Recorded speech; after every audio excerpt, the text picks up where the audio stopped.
In 1958, the Green Bay Packers were the worst team in the NFL. Their quarterback was a shy, courteous young man named Brian Bartlett Starr, who seemed to be living proof of the old adage, nice guys finish last.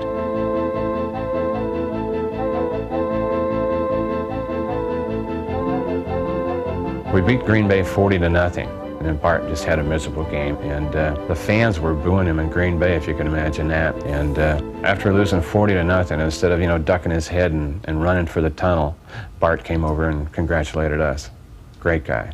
In 1959, the Packers hired coach Vince Lombardi, a determined winner who had no patience for gracious losers. Well, I think that Coach Lombardi probably felt that I wasn't strong enough to be the leader that he was looking for. He was volatile, explosive, impulsive, loud, abrasive, nasty, if you will, and I wasn't. Probably I gave the impression to him that I wasn't as strong a leader maybe as he had hoped for. But what he didn't know was what was underneath. I really think that performance always speaks much louder than words.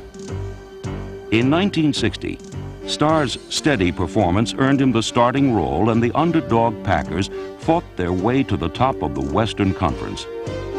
While running backs Jim Taylor, number 31, and Paul Hornung became national heroes, the quarterback who gave them the ball was ignored and often blamed for the team's failures.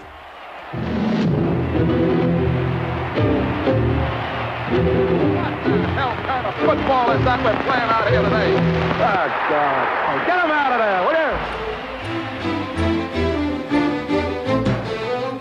you? Belittled by his coach and bullied by his opponents, Starr's faith and courage were constantly tested.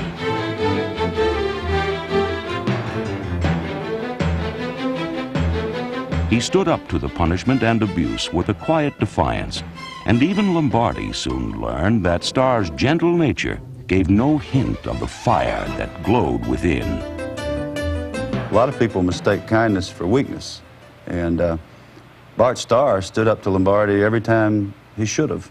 I told him, I said, look, Coach, I said, I can take all of the chewing you want to dish out. And I said, I understand your personality, and that's all well and good.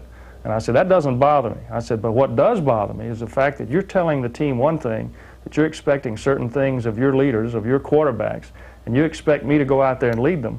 And I said, I can't do that if you're going to chew me out in front of them. I said, now, if I've got a chewing out coming, fine, but do it in the privacy of this office where you apologize to me when you know you're wrong. I said, otherwise, don't ever expect me to go out there and be your leader. And he never, ever raised his voice to me again.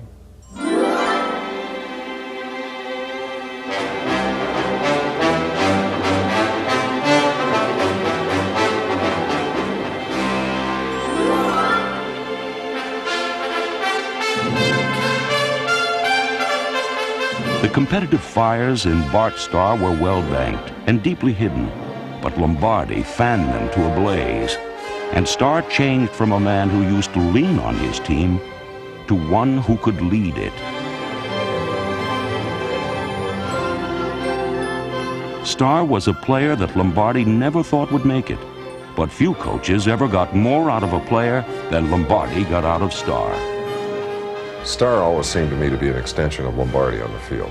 Bart was, I think, the perfect coach's quarterback in a sense that if Lombardi said, here are the 6,000 things I want you to do, Bart would go out and do probably almost all of those 6,000 things. And he always played the percentages. Smart percentage player, not a gambler. In other words, if he had a back who was covering a receiver tight, the ball was always low. Bart knew that there was a chance that the ball wouldn't be caught, but no chance that it would be intercepted if it was thrown that way. Bart Starr is probably one of the purest gentlemen you'll ever want to meet. But on the football field, he'll cut your heart out and show it to you. He probably completed more fourth down and one passes than anybody in pro football. People don't remember him as that, but I have, because I was on the sidelines and listened to the discussion, and Coach Lombardi would say, what's he going to call? Is he going to run it on fourth and one? I said, Coach, you can bet he's going to throw it.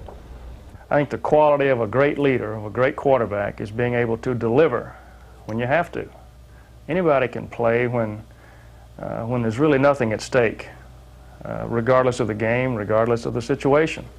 But I really think the measure of the player is how well he plays under pressure when you have to win. Above all, Bart Starr was the consummate pressure player, and he proved it by winning 5 championship games, more than any quarterback in history.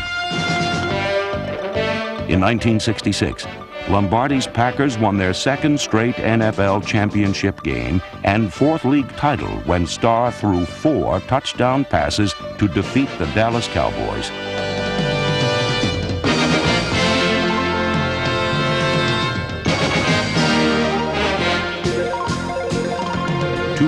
Later, in the first Super Bowl, the Packers defeated the Kansas City Chiefs 35-10. Starr was named the most valuable player, and the coach who once doubted him had by now become his biggest fan, and together they went on to make pro football history.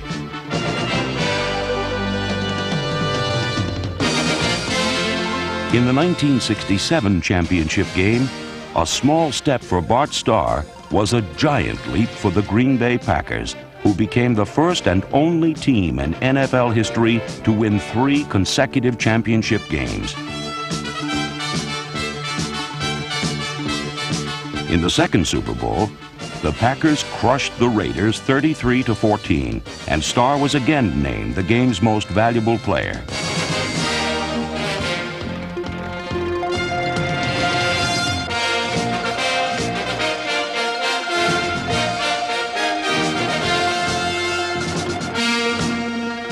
Unlike most of the great quarterbacks, Bart Starr was made, not born, and the lessons of his life seem clear.